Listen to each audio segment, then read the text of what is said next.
I'm Paul Mitchell, speaker and author. Welcome to Enterprise Radio, your podcast on transformational leadership and out-of-the-box business ideas. In this episode, I'm speaking with Graham Long, who's the pastor and CEO of the Wayside Chapel in Sydney, King's Cross. Along with his wife Robin of 37 years and a fantastic team of staff and volunteers, they really do beautiful work in the world. I hope you are as touched as I am by the amazing perspectives on life and love and leadership. Graham has some wonderful lessons for us all, not just as leaders, but as human beings. And if anyone has helped build the human enterprise, it's surely Graham and his team. So sit back and listen as we hear Graham talk about his perspective on leadership and on life.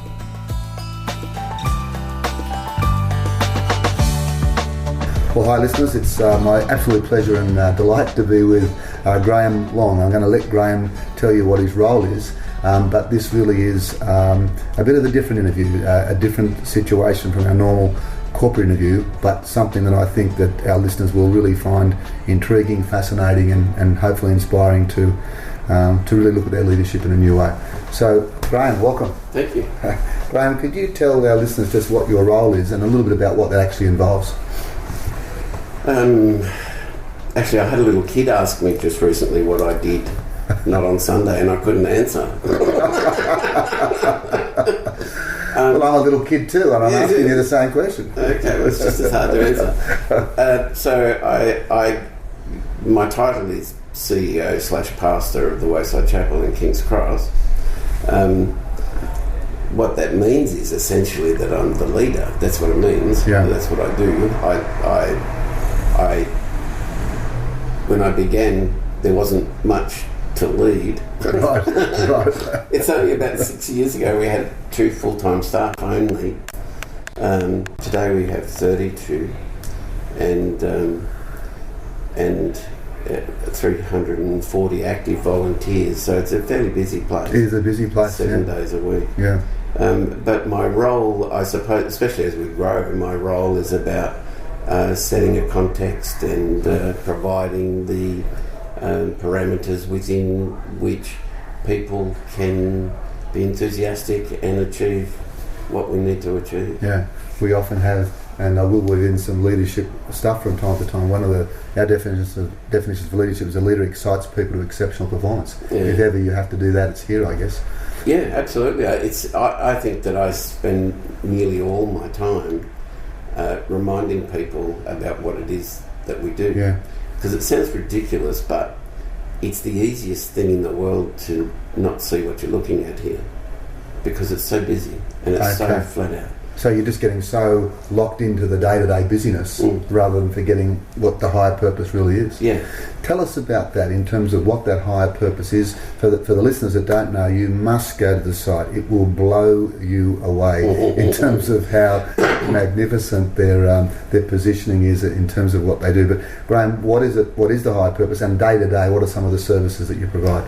Well, in terms of mission, we speak about that at several levels. Okay. At a kind of a very high level, we talk about love over hate. Yes. That's a little bit hard for people to understand because it's very high level. What does love over hate mean to you, to the Wayside? Well, it's very interesting because those words are not used by a welfare agency anywhere in the world. No. And churches will use the word love, but they'll never use the word hate. So, it's a kind of awkward placing of words in a way. Yes. But if you live here, if you see what we do, and you see somebody literally age 10 years in 6 months, and that literally happens all the time, hate is the right word that describes what that person's doing to themselves.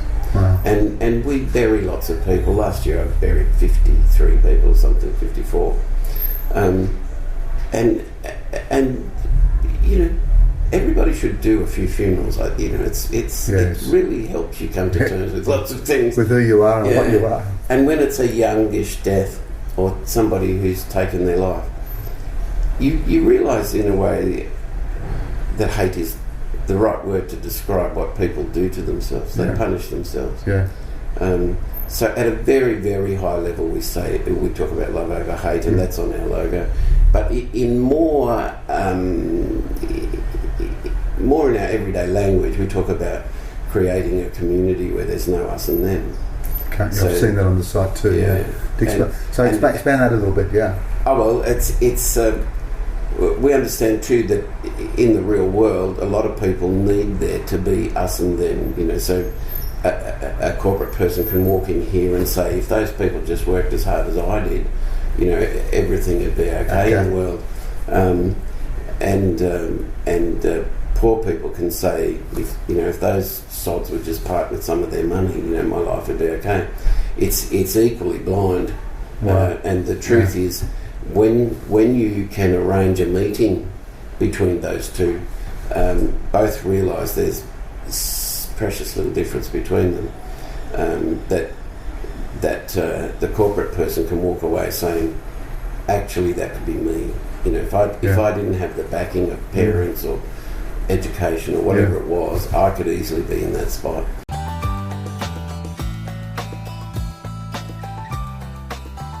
It seems that somehow everything you do is they're trying to the yin and the yang, the balance. It's but it all comes together in our humanity. There's something that there's you can just sense it here. There's this sense of equalness, love, hate, us, them, and it's patterns. Look, in a moment where two people meet, distinctions like homeless and housed, good and bad,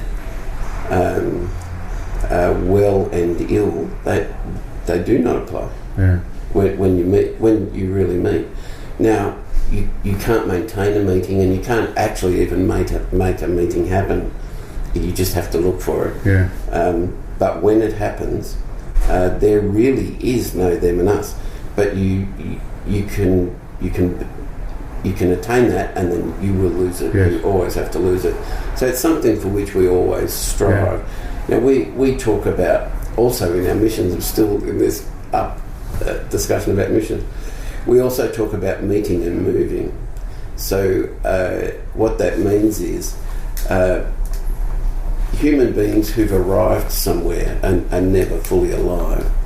The only people who are really fully alive are people who are moving.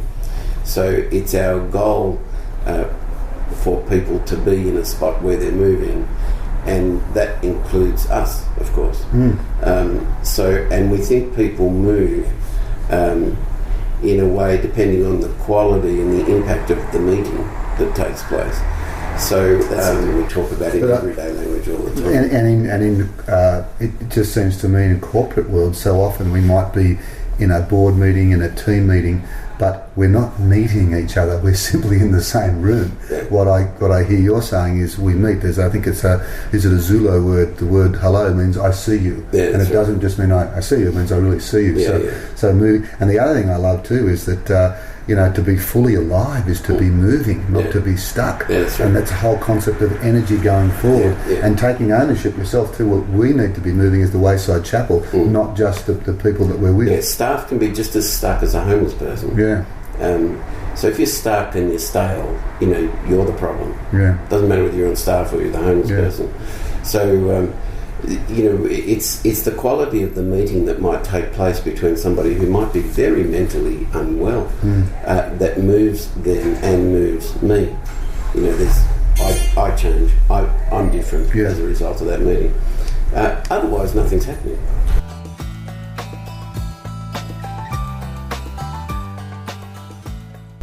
So can I go there straight away? Because how are you different? I mean, I know you've been here since 2004, and for the listeners, Graham was a postie at one stage. We're really digging deep here. But throughout that, still, and I'm assuming this is still the case, married for 37 years. But, you must have, I'm assuming you must have changed enormously. How has doing the work that you do affected you? That's a hard question to answer. I think there's a lot of factors all at once. There's the work, there's various life experiences, there's age. Yes, yeah.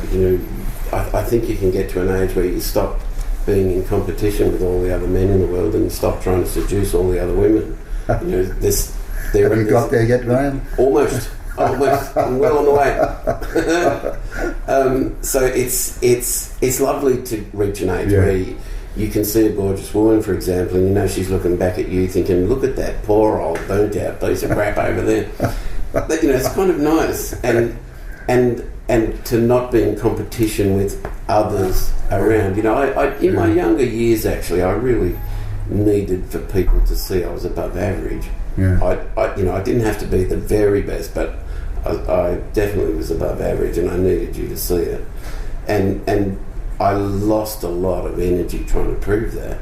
And I often channeled a lot of energy into things that were more about making the point than doing whatever it was that needed. What a wonderful lesson for many of the leaders listening. That just because corporations can be a very, very competitive environment where this is happening. Yeah. Look, I when I was working as a social worker, it was true in the public service. When I was working as a minister, it was true. There's high competition between ministers. But one of the most liberating things for me, this is going to sound very odd, is when my son died. I didn't know that. He was 30, he had a stroke and he was gone, left behind 3 little daughters. But what that did for me was loosen the grip I had on a lot of things that I gripped too tightly. Yeah. You know, I now happily don't care where I live. I don't care what I drive. I don't care whether you think I'm doing a good job or not. Yeah. And I am just liberated from that. I still do the best I can do. Yeah. This is his watch that my daughter-in-law gave me not long after he died. And how long has he been gone? Right? 3 years. 3 years. Oh. So it's a clunky old thing, but I wear it. But he's with you. yeah, that's right. And in the first year that I started wearing it, it stopped on its own at 1 minute to midnight. So I've left it there because I think the lesson out of his death is you only live for 5 minutes, and I've only got one left. Yeah. And when I'm tempted to drink too much, eat too much,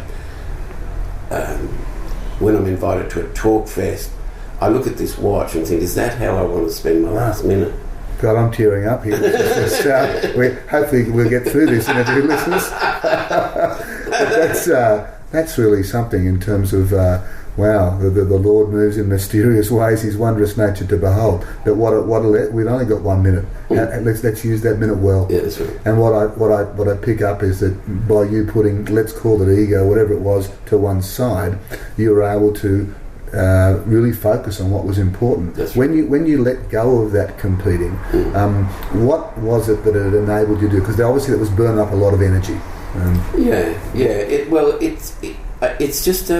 It's just a comfort factor that I don't have to appear to be wise all the time. Yeah. That I can take correction of others around about me. Right. I can see that what they want is a better outcome, rather than to tick me off or to put me in my place. Gotcha. Yeah. And I'm okay with that. You know, I'm happy to give ground if I have to give ground. Right. But I'm comfortable that I know what I know. Yeah. So that I have a contribution and that it's a valuable contribution, but it just is what it is. Yeah. So this 1 minute left thing isn't fatalism for me. It's not. No. It's empowerment. Yeah. It's I look forward to the last few seconds of my last minute with great anticipation. Yeah. Talking more like a Buddhist here than a United-Minister. Is there a mixing of the faiths here? Maybe, but maybe not really. Yeah.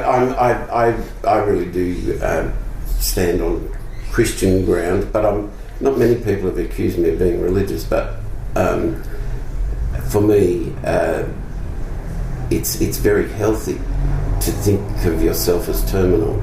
Yeah. And then you live better. Yeah. It's planning and saving as if you live forever is a way of ripping you off from the life that you've got. Yeah. And one of the things we often say to the leaders on our workshop is don't, because they're often coming with having to think or trying to be a great leader. And one of our lines, don't set out to be a great leader. That's hubris or ego gone mad. Set out to do something of greatness. Set out to make a difference. And there's a big difference. It's night and day. Yeah. So what's the main difference you think that you make in the world of the people that you'll work with, both your team and the actual people in the community that you're very much a part of?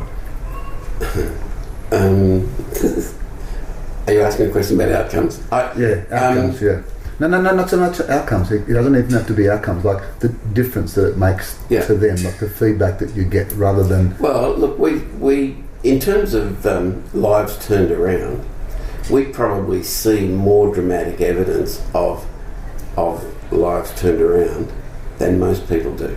I think we see more of it than people who are absolutely outcome driven. So on your way in, I could have introduced you to a bloke who's dressed smartly and got a good job teaching safety. He's better paid than I am. And 2 years ago, he was a urine-soaked drunk, just living on the street. You would step over him on your way to work. He's doing great. He hasn't reconciled with his wife, that'll never happen, but 2 of his 3 daughters he has reconciled with. He's living in his own little unit. He's got a very good job. He's doing great. So we see a certain amount of that. But we also see a fair bit of the back door, which is death. And, you know, I did a funeral a little while ago for which nobody came. Nobody. How sad. And it was a man who some of us knew by sight, but he was Hungarian and had a very strong accent. And he never asked for anything at all. He would only come into the building when it rained because he was looking for shelter, but otherwise he just kept to himself. And when he died, there was nobody who knew anything about him at all. So I did this funeral and there was a coffin and I press ganged a couple of people from around here to come with me to give that man as dignified exit as we could. And in my view, we did a very good thing. Yeah. So it's an honour to kind of stand with people, even at the back door, even when it's all over, or even when it looks like failure. There's a lot of homeless people who think of us as next of kin, and up at the hospital when they're hospitalised, they actually name us as next of kin. And we rush up there and we pretty much do everything a next of kin would do. And I'm very proud of that. I think that's marvellous. So we get plenty of encouragement about lives being turned around, but the point of our involvement is hoping for the meeting rather than being driven towards an outcome. I remember, for the listeners, when I first heard Graham speak, and you might like to expand on this, that the concept is that we don't have the philosophy of coming in trying to cure anybody. I may have got the words incorrect, but it was like we meet people where they are, we meet people where they're at. Do you want to expand on that as a philosophy or a leadership? I used to threaten that we'd have a flashing sign out the front saying we don't fix anything.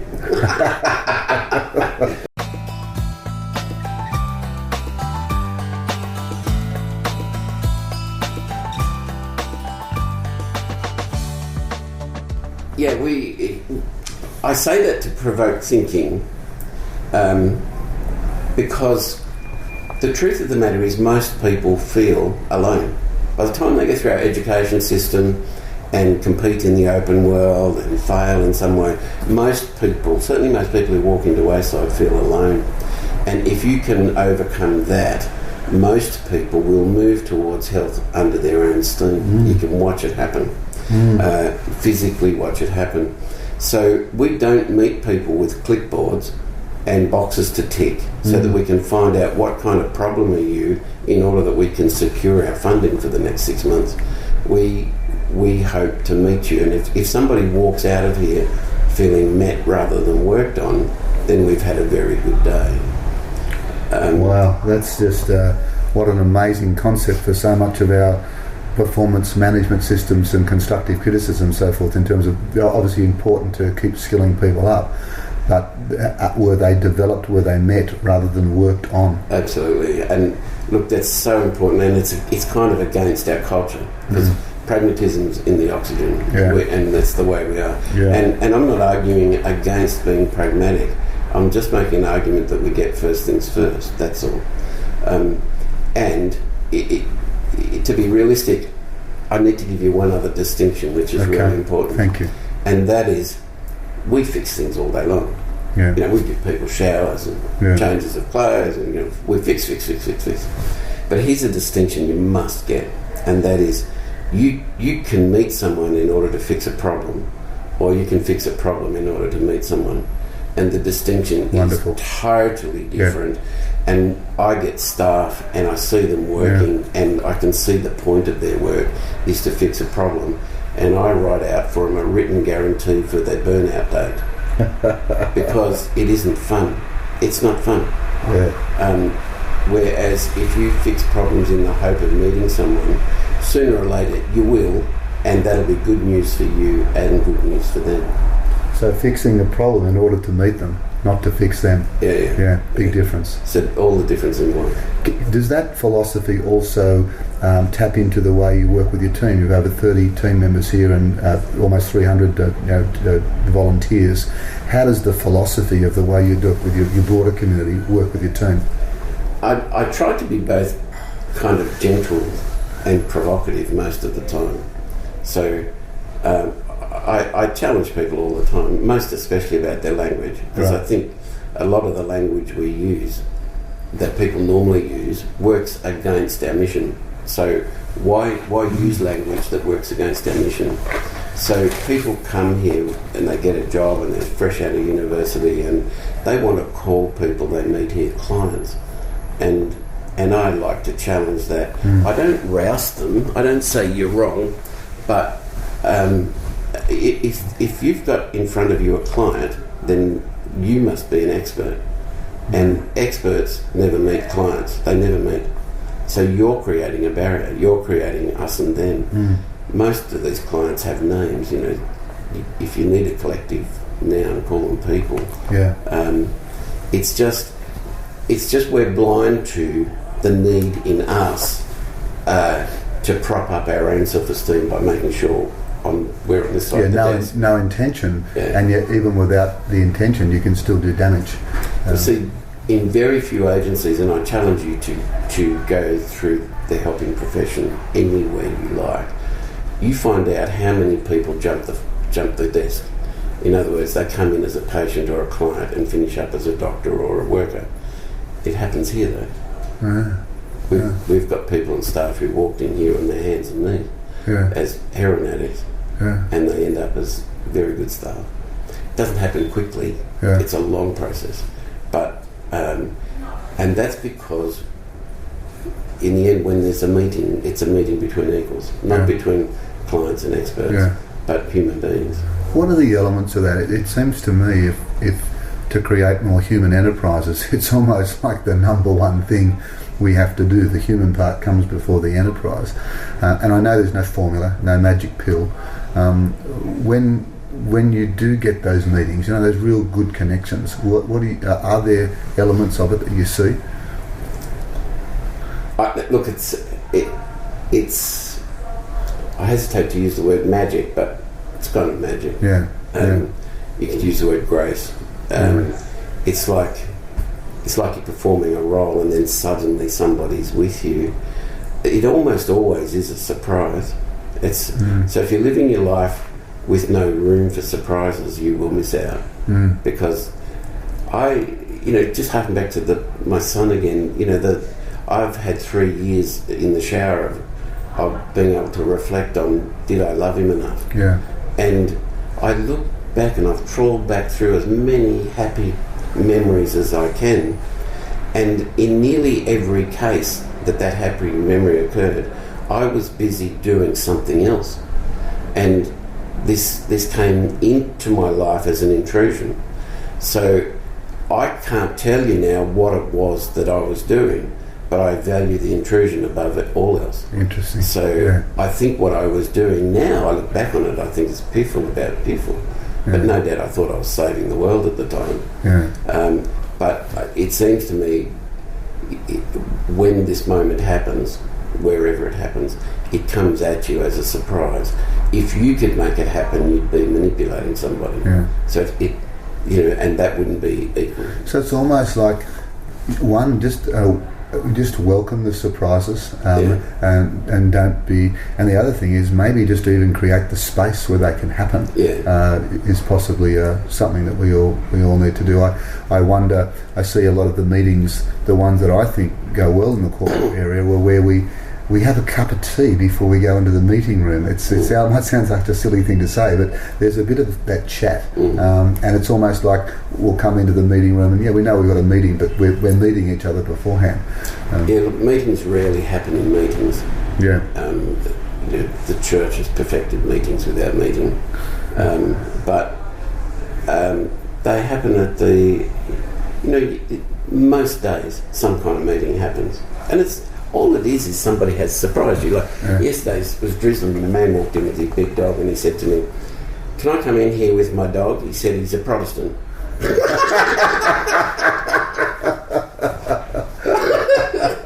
And I looked at the dog and the dog had this face that was like saying... Like a Catholic? He said, well, he called me a Catholic when I was around at the priest. That's right.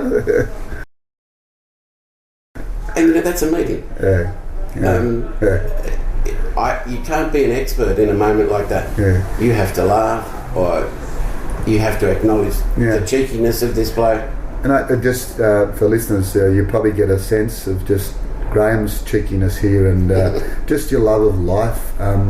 It just, with everything that you've seen, with everything, that many funerals, the death of your beautiful boy, and yet there's still something that's coming across as this love of life. What keeps that going?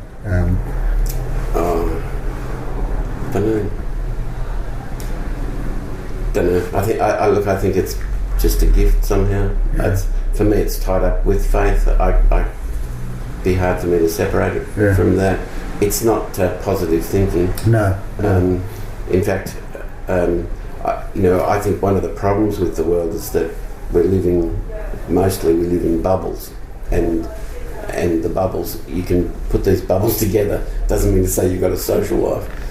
You've just got bubbles together, and there's a lot of expense we go to medicate people in their bubbles so that they'll live their isolated life in comfort. And there's a lot of gurus around who want to give you positive messages so that you can fill your bubble with positive messages. But I see that our mission is all about calling you out of the bubble, and there's risk in that and there's pain in that, but that's where life is. Calling us out of the bubble. So the job of a leader is to sort of wake people up to the bubbles they're in, call them out of it. And it just seems that have you always had this, I'll call it a sense of humour, I don't mean to make it a patronising comment, but there just seems to be this lilt to you. I think I've always had it. I think I probably got it from my father, I expect. And it hasn't always served me well. Right. I can imagine you as a kid in high school or something. Oh, yeah. And look, in the days when I was trying to still prove something to the world, I would sometimes overdo the humour, and it would be inappropriate and more about me trying to prove a point of some kind. Right. Than being just responding to what's genuinely funny. Yeah. And rather than trying to prove a point or to be funny. Yeah. Look, I think funny things happen, and it's just funny, And and beautiful things are there to be seen too. They're all around us, and it's just a question of. In fact, I think beauty's, trying to bust into these bubbles. It's you don't have to go searching for a God who's everywhere to be found. It's everywhere. And you don't have to be religious about it either. The breeze coming through the window or the light or whatever it is a gift for you.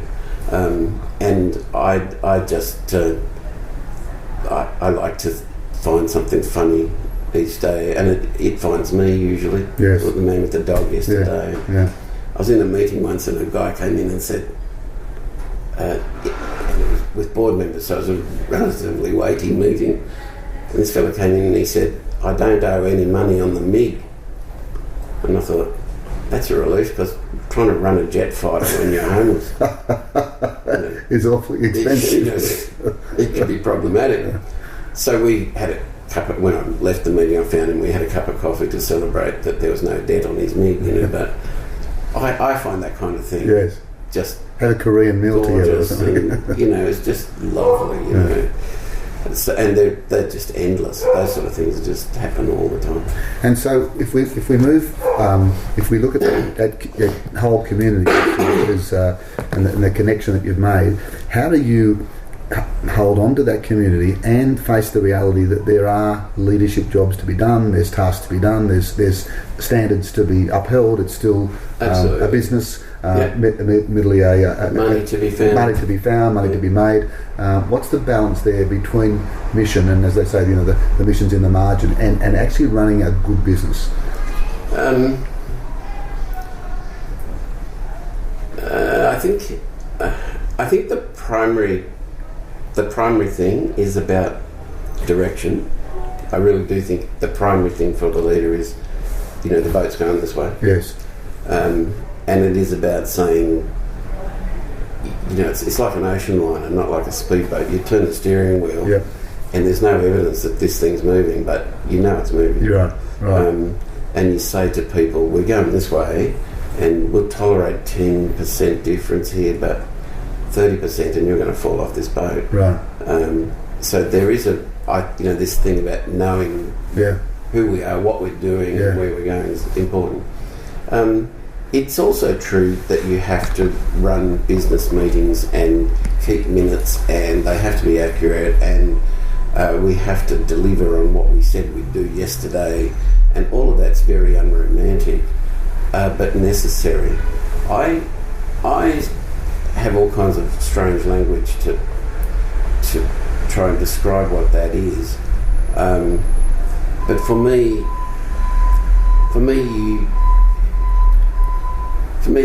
you have to manage, but you can't manage and maintain your salvation. You have to manage. It's like, I love my wife. 40 years we've been married now. She's a beautiful girl, and it really is. Without any kidding you, it's better now than 40 years ago, and I'm lucky in that way. And every now and then I see Robin as if I've never seen her before, and the essence of what it means to have this partner breaks into my life in a new and fresh way. But you can't make love and wash the car. You can't do that and go shopping. I'm going to try. And I don't think she'd be in it. So you have to suspend that. You have to let that go and go and do the shopping. And that's unromantic. You cannot get romantic about shopping. I can't. To me, shopping's one of the evils of the world. Our marriage would be a lot stronger if I never went shopping. I hate it, but it may not be. It just has to be done. So I think there are a lot of governance issues which I find tedious, but I know that if your governance is bad, then your mission isn't about anything real. It's a fairy story. So you have to have both. That's a probably very bad explanation. Well, no, it's because I think it ties in very well where you set that direction, and you know that yes, there'll be some, you're sailing off to some wonderful islands, whatever that might be, but you've still got to put fuel in the boat or whatever, and it may be the unromantic part of it, but unless you do that, the romance is not going to happen. And for me personally, that means I call people around me who are strong where I'm weak. Right. Okay. So I know where I'm good, and I'm good at setting the direction. I need people to call me to account on others. How do you do that? We talk about one of our programs called Why Should Anyone Be Led By You? It's a great question because it assumes that it's about followership, not necessarily about leadership. And one thing you've already talked about is the importance of community. The other one we mentioned is the importance of authenticity, and part of that is to share vulnerabilities or allowable weaknesses, not as a technique, but because if you don't, if you really care, you'll share those so people can get behind you and get what's done. What are some of those allowable weaknesses that you have, and how do you get your team on board to compensate for them?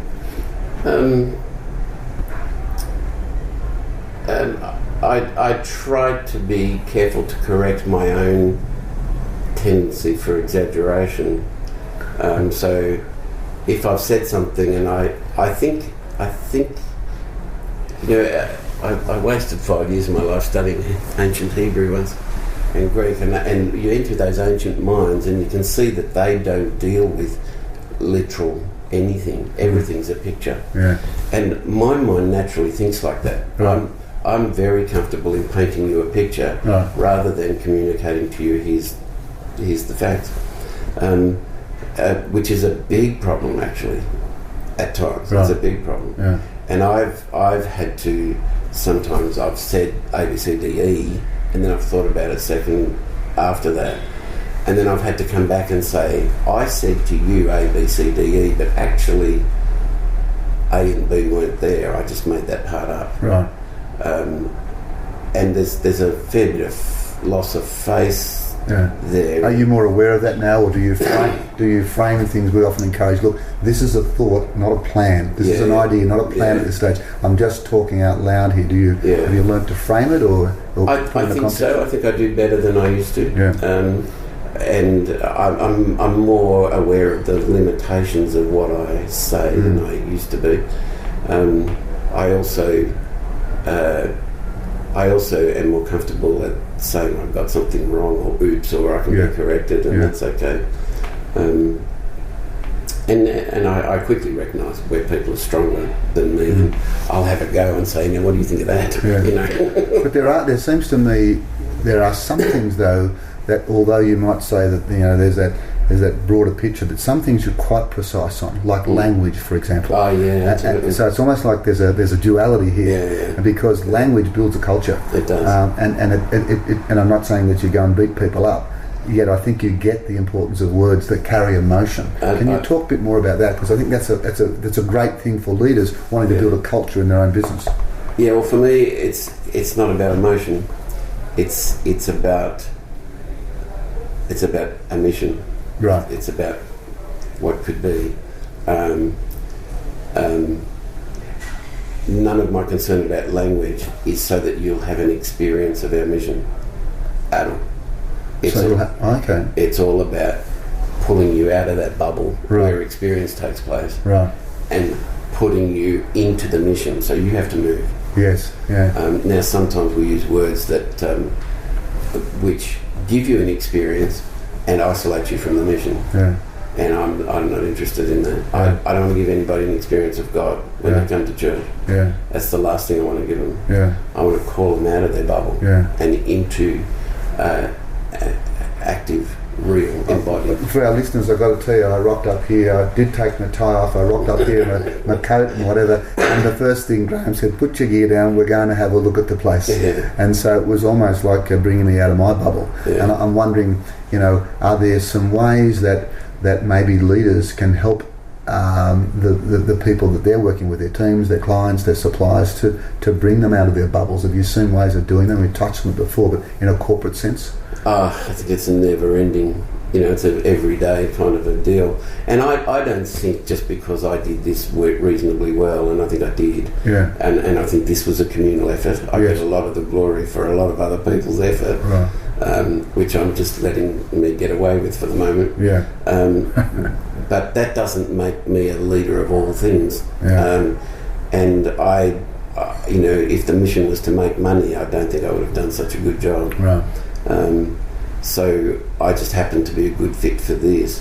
What I would say, I think, that is probably common across a lot of situations is that I think leadership is a very important part of leadership is that it's given to you. There has to be people who say you are a leader, rather than the world's full of people who are saying I'm a leader. Where's my followers? Yeah. So there is this kind of given thing, and the other is I think it's largely like comedy. It's about timing. It's what I did 8 years ago is quite different to what I did 4 years ago, which is quite different to what I do now. So, or you may do in 4 years' time or whatever. Yeah. So it's timing, and there are times when, in order to get to where we needed to go, a certain amount of bluff element was present. Yeah. But I think that was needed at the time, and I look back on that and think it was probably needed, and I was right to do that. So moving on to how there's so much passion, so much energy, so much heart, grace for the mission, and yet one of the things we really stress with our own leaders is to get life in balance. Not even in balance, get life for what it is. I'm wondering, how do you get your balance? Because although this is the mission and who you are, it's also so important to recharge yourself, to renew yourself. Is there any delineation there, or is it just boundaryless for you? And I wonder how Robert feels about that. Robin and I are different on almost every question in life, which is why we're a good team. She sees the books I read and thinks, you are a sick unit. And the feeling's entirely mutual, but we're a good team because of the difference. There are compartments, and the biggest break is when I'm with my grandchildren. I'm a different bloke. Wow. My son left 3 daughters, and in their presence, I'm probably never more animated than in their presence. Wow. Because, for a lot of reasons, but partly because they're him. Yes, of course. And I just come to life. I'd hand over my credit cards or anything they want. I'm just hopeless. I took one of them. Well, I picked them up. My highlight is I try every Friday afternoon to pick them up from school, and they live way over west. So that I try and take Friday off if I can. Because I work Saturday and Sunday. So I go and pick them up from school, and on the way home we buy ice blocks and stuff because Mum would never do that. And a couple of weeks ago, my 7-year-old said to me, going through this ice cream fridge, she said, "Do you want one, Papa?"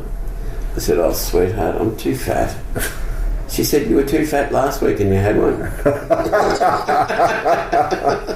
Out of the mouths of babes. And it never stops. From them it's a surprise a minute. A minute. It's just fun. So that's my biggest separation. To me, there's sort of distinctions inside of Wayside as well. So there are some things which are really work. There are some things I do that when if I go to an executive meeting here or a board meeting, that's work. I never ever seem to think that's fun.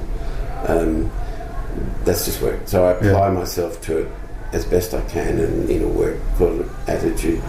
But we do church on Sunday, and that's my community. I don't feel like that's work, right? Even though I have to prepare for it. It's a different kind of a thing, and it gives me life.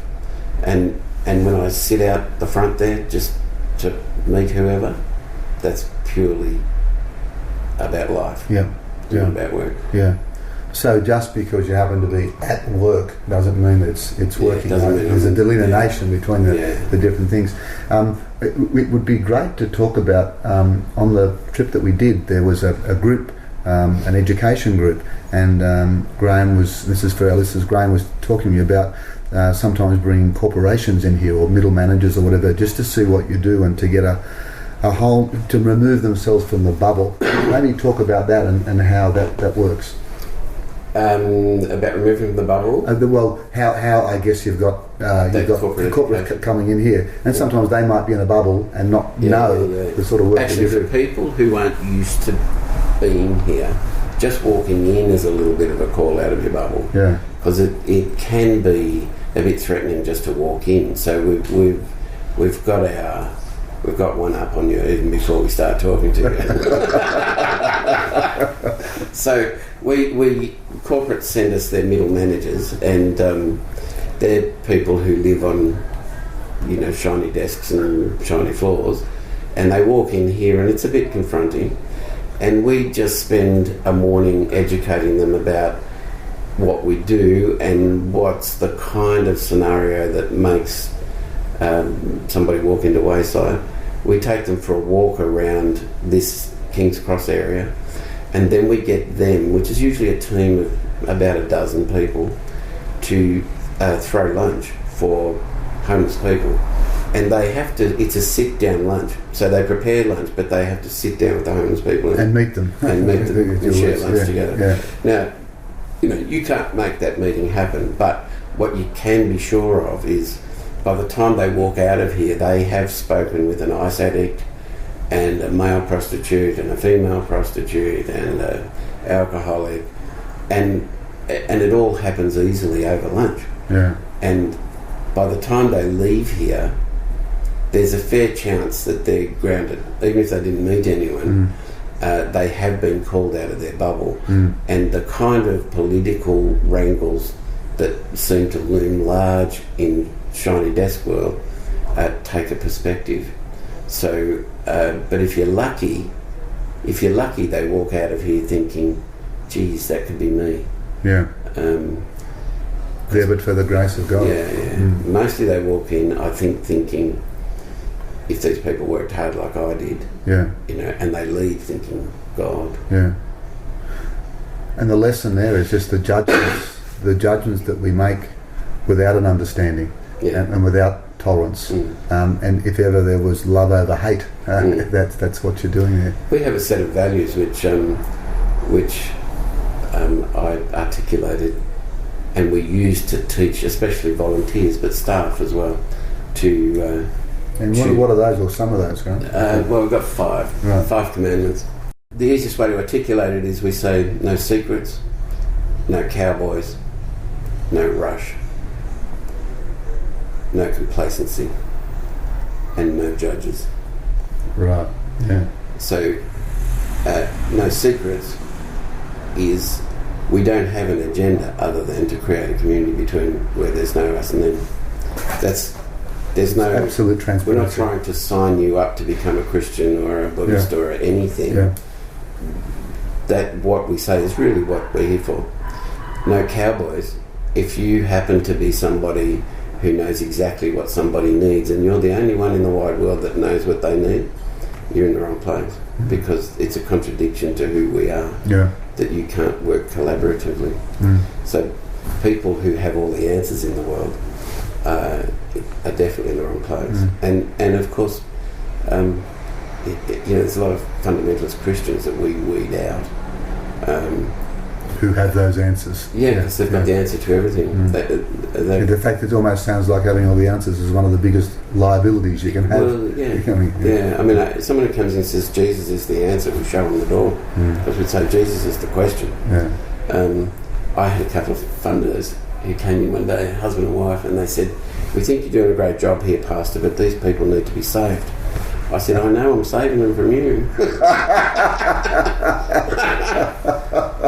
So no secrets, no cowboys, no rush. Now cowboys is the ego part, is it? Yeah. If you're the only one with wisdom. Yeah, right. We have to work collaboratively. Yeah. So no rush means you can't make this happen. There is no brilliant trick you can do that's going to create a meeting. You have to wait. And if somebody isn't ready, tough luck. They're not ready. You have to respect that. No complacency. I can say all this in the positive, but it's actually easier to remember. Yeah, absolutely. I love it. And it catches on amongst it. So no complacency means that we have to be on the lookout. So no rush doesn't mean we don't give a shit. Everything has a time. No complacency. In other words, you're looking all the time for that spark of life, or for maybe today is the day that alcoholic's really sick of being sick, and today's the day. So we don't think we're running an intensive care unit for people who need life support. We're looking for people to be called out of their bubbles and to move. Yeah. We're not shy about banning people for 3 months. We're not shy about banning people. Yeah. If it requires a basic amount of respect. We don't give away free food. This isn't intensive care. This isn't come in and be a patient and we'll look after you. This is about a call to life. And a call to is it a call to, because so many people would come in and say, oh, if they took more responsibility, it feels like there's this getting people to take that, but not somehow pushing it. I'm not quite able to articulate that well. But what's the balance there? Well, see, if you live in the pragmatic world where everybody says this is all your fault, it reinforces how alone you actually are, right? And you are alone, and then what you do is either give up and die, or you fight everybody in the world. How do you have your coffee? I have 9 sugars. Don't stir it. I don't like it sweet. It's all your fault. And if all you people get up off your asses and work for me, I'd be okay. So we just take a different approach to all of that. Where it means there's no rush, but there's no complacency. So we're looking all the time. And the last one was no judges. No judges. Which is not, I'm very careful to say no judges rather than no judgment, because we're making judgments all the time. And that's why I say we're happy to kick somebody out. If an act of violence, you're gone. And that's a harsh thing, because that's no shower and no support for a long time. But stiff shit. This really is about jolting you out of that bubble. But a judge is somebody who sits on high and makes pronouncements rather than being with. So it seems that it's a big sense of what's not the individual but the community too. Because if you're sinning against yourself, there's love over hate. But the actual concept of actually making people realise they're part of a larger community too. What's your work with the community? Talk about how do you interface with the broader community apart from the King's Cross community? Well, we work fairly hard to be good neighbours at lots of levels. Right. So we don't see ourselves as the answer to anything in the wide. We see ourselves as what we are, which is, but we don't see ourselves as the cure for everything. So we're very, very glad that psychiatrists exist.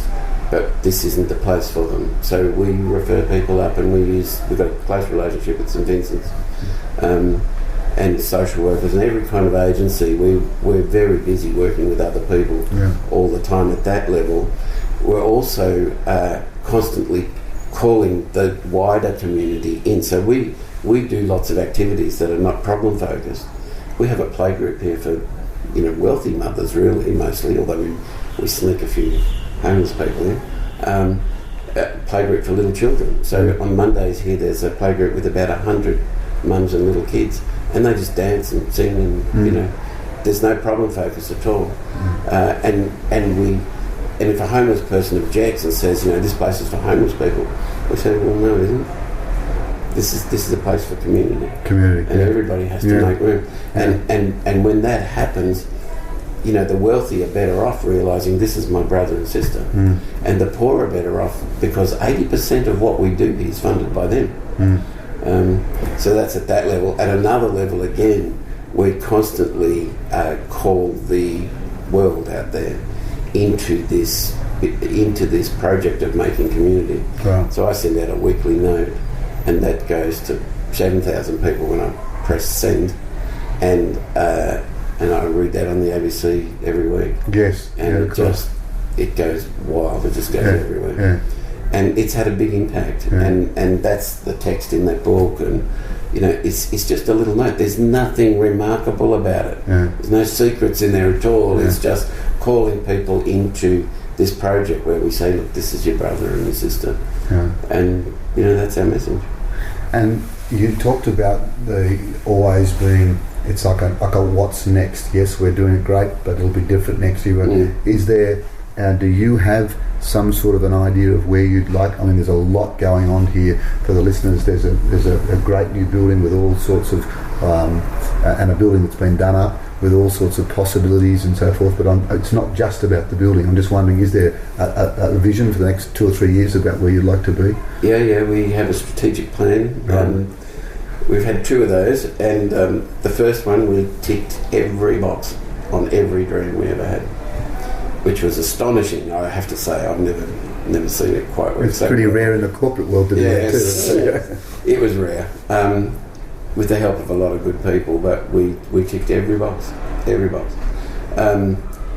There's currently another strategic plan which has another 2 years to run, and I think we're going to come awfully close to ticking every box there again.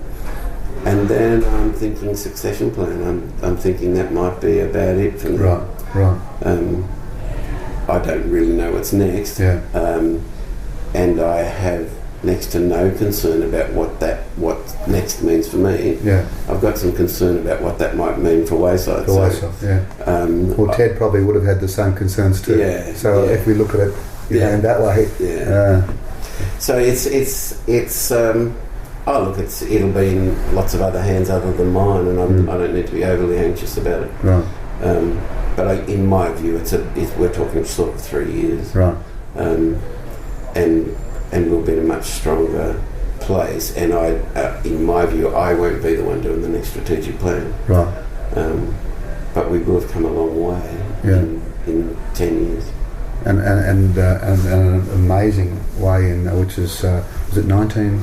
I'm trying to remember the actual year that you started. 64. 64, and I can remember very much some of the school campaign too. I just forget what it was called. The Life Education. Life Education, yeah. Is that still still going? Wow. In fact, I think it's about a $90 million a year program, separate to us now. Right. And they're in most schools around the state, and they're around the world actually. Yeah. Strong in the UK. Right. And I believe that was started here, or the idea was started here, rather than to wait until there's something comes up to early education about your body and lots of stuff started here. Yeah. Charlie Perkins and all that work with Aboriginal people and the freedom rides, all started here. Wow. Lots of minds got together to reform the Family Law Act, and all those discussions started here. It's a lot of things started here.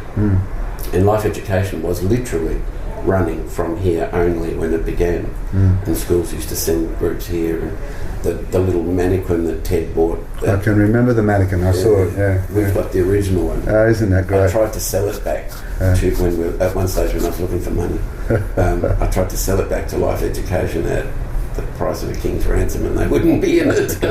Next time. So I've kept it for history, and so we've got the original mannequin. So if there's life education, there's also leadership education. Is there any, and I know you probably don't see yourself in this light, but if there was any lessons that you'd love leaders to at least think about in the corporate world to create what we call more human enterprises? You've got the business, you've got the enterprise, and you've got that human part. What would they be? I really don't know that I am an expert on that. And I know you don't like to put yourself in that role either. On our board are all heavy-hitting executives from the business world, and it's been such an honour to get to know them and see how they work and understand a bit of their world. Yeah. The financial sector's another world altogether, and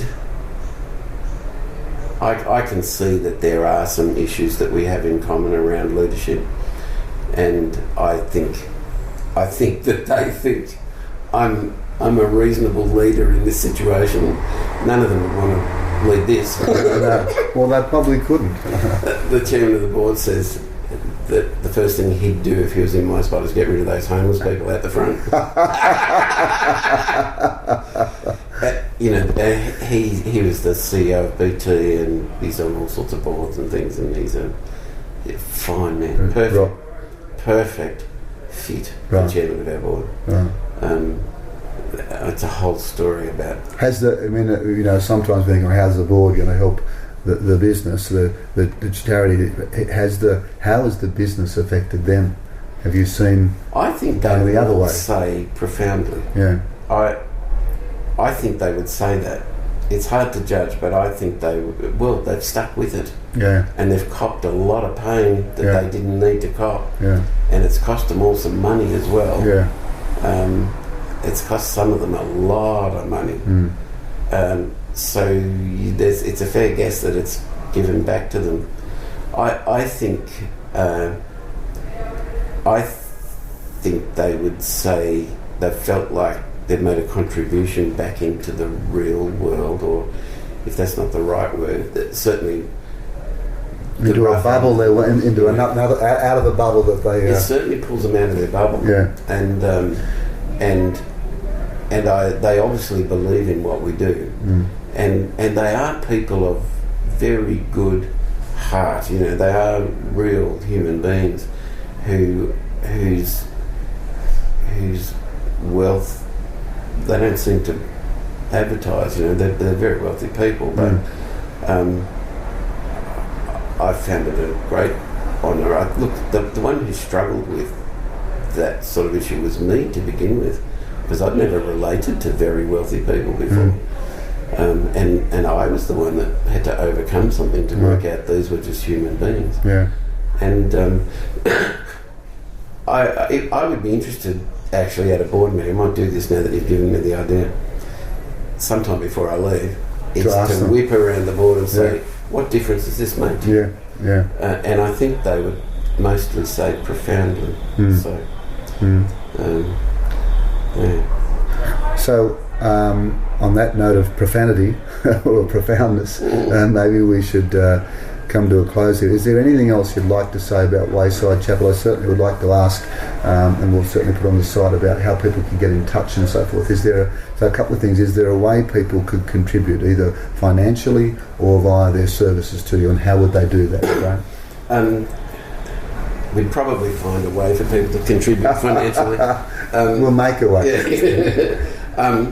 Look, money's always a worry. 80% of our funding is through private donation. 80%, that's quite unusual. And very few people want to fund what's unromantic. Nobody says to you, here's a bundle of money, get your staff trained or equipped. Nobody does that. Yeah. Everybody wants to see some hard piece of evidence that my money bought this. Yeah. So it's never ending, and if so, very keen for money at all times. But there are lots of ways in which to get involved, and the easiest way is to jump onto the website, I guess. Yeah. People can get involved in a voluntary way, because we've always got lots of volunteer roles. But we do put people through the hoops. You have to go to an orientation night, and then it takes about 6 to 8 weeks after that while we check references, right, and do police checks and all that kind of thing. Yeah. It's almost like applying for a job. Right. And some people get a little impatient and think, well, I'm volunteering my time, why don't you just open the door? But we're much fussier than that. Of course, yeah, have to be. Yeah. So certainly we'll put that website address up. And any final things you'd like to say about the world, Wayside, or what a beautiful day it is? I think we've covered the whole world. The whole gamut we have too. Graham, thank you very, very much for the interview, and secondly for meeting me, and I mean meeting me, not just meeting me, and also hopefully to help the leaders meet themselves and to better meet others and to create more human enterprises. And have a superb day. Yeah, thank you. Wow, don't you just love his 5 ground rules? So simple but so powerful. Imagine if we had those in our own teams. No secrets, no cowboys, no rush, no complaints, no judges, and all the other lessons as well. Well, thanks again for listening to Enterprise Radio, and to Graham. We'd love you to post your comments and thoughts or questions on our blog at thehumanenterprise.com.au. To know more about our transformational leadership and engagement services, please give us a buzz on Sydney, Australia, 02 990 555. That's 02 990 555. Or email us at soul, SOUL, at thehumanenterprise.com.au. I'm Paul Mitchell, speaker and author. Until next time, be true to you.